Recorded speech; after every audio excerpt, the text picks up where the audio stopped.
Monsieur von Mühlenen, vous êtes à la tête d'AM Suisse depuis une centaine de jours. Vous êtes-vous habitué au bureau de la Seestraße à Zurich? Oui, je me suis très bien intégré là-bas. Ces 100 jours sont passés en un clin d'œil. J'ai été accueilli chaleureusement aussi bien à Zurich et à Arberg, où se trouve notre centre de formation. J'ai rencontré un personnel formidable sur les deux sites. Je me réjouis de travailler avec l'ensemble des collaborateurs d'AM Suisse. Comment avez-vous fait la connaissance des collaborateurs et des membres de l'association?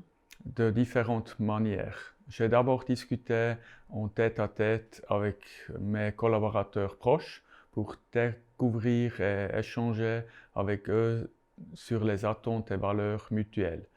Pour les mêmes raisons, je souhaitais parler avec tous les collaborateurs à Zurich et Arberg. J'ai aussi visité quelques entreprises membres et des collaborateurs de milices. Je les ai visités dans leur société pour me faire une meilleure idée de leurs besoins. Comment se déroule votre journée de travail? Aucun jour ne ressemble à un autre. Il y a des jours où je suis souvent en déplacement pour des séances et des assemblées. Il y a d'autres jours avec des réunions d'équipe. Et bien sûr, il y a des jours qui sont réservés pour les travaux administratifs et des gestions d'entreprise. Pendant 8 ans, vous avez dirigé le secteur construction métallique de la société Sen AG. Quels sont, selon vous, les grands points communs avec votre nouveau travail au sein de l'association fêtière? J'ai constaté qu'il y a pas mal de parallèles. Le travail systématique et prospectif est très important. Je dirais une très bonne communication est également importante. Par exemple, par la préparation graphique des données et des informations. Tous ces éléments sont les facteurs clés du succès. Il nous faut une communication dynamique et des images qui parlent en chant et qui les inspirent.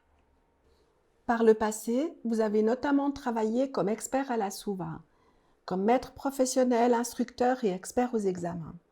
Dans quelle mesure pouvez-vous mettre ces expériences à profit dans votre nouvelle mission?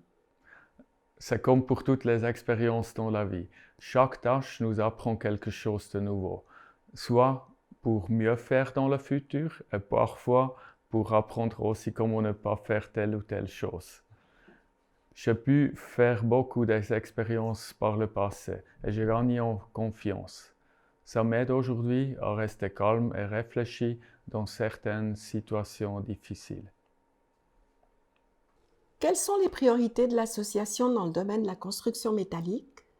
C'est d'une part s'attacher à la révision de l'ordonnance sur la formation.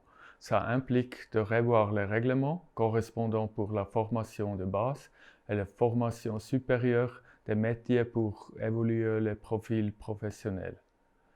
Une autre mission énormément importante est clairement la promotion du projet Métal et Toit. Avec Métal et Toit, les entrepreneurs reçoivent de nombreux outils pour susciter l'intérêt des jeunes dans les écoles pour nos métiers vraiment fantastiques.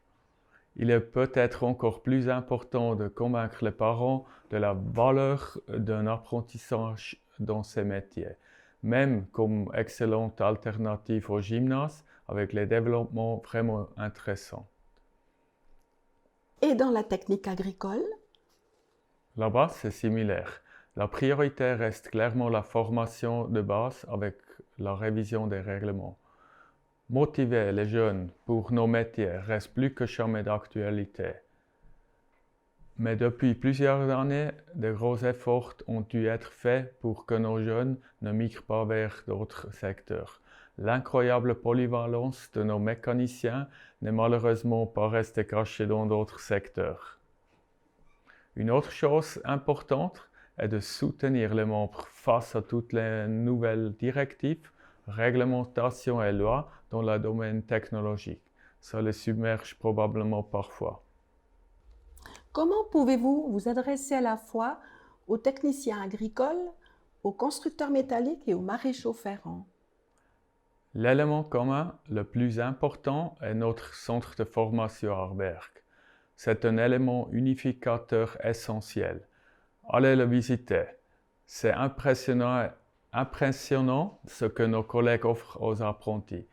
Imaginez, 5000 participants au cours sont formés chaque année là-bas. La technique agricole et la construction métallique avancent ensemble sur le bois de la durabilité. Mais nous devons mieux le faire savoir au grand public. Il ne s'agit pas seulement du bois et de la forêt.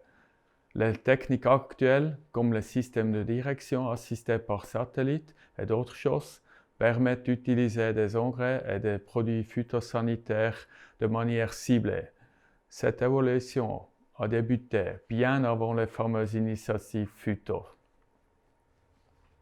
Au secteur de la charpente métallique et de la construction métallique, les déchets d'acier et d'aluminium sont depuis toujours recyclés, même à l'époque où leur élimination était payante.